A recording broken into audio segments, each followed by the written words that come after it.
Uliza hapa nimemkuta wapi? Nimemkuta kwa Masharafa kaja kumuuzia Prado.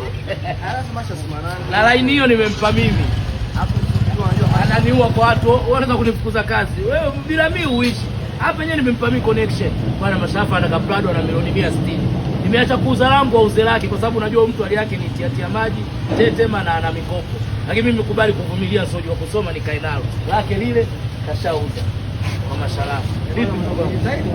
Itaniache bwana. Mimi napigaga vitu. Bwana leo kana vyombo leo. Isa bwana. Au mashaka kulipa na hili. Unachaweza kanilipa na hili kakulipa wewe. Nadisa mimi niko kwenye taasisi bwana. Yale makazi unavaaga tu nikiwa na mtu kama wewe kwenye kazi zangu za kuzurura. Leo utajua kataka miguu yangu mibovu. Sasa vipi bwana? Bwana karibu Kijitonyama leo tunamkabidhi mashallah. Huyu hapo mashallah. Mashallah. Hey baby. Tunamkabidhi gari yake mashallah sana. Tunamkabidhi Prado lake. Basi kashaanza kumkaruka na miziwa yake. Bwana utachukua suali. Unaliona mashallah. Sasa bwana msambao unampawa wewe. Hiyo wewe mwenyewe analia. Cheki ilivyopendeza. Prado yake ile mashallah ndani ya nyumba. Wewe ndio umechangamsha hii apartment.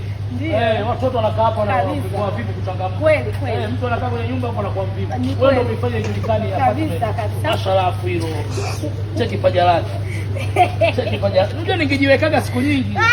Kama mtata huyu mtagawana mpaka vijiko.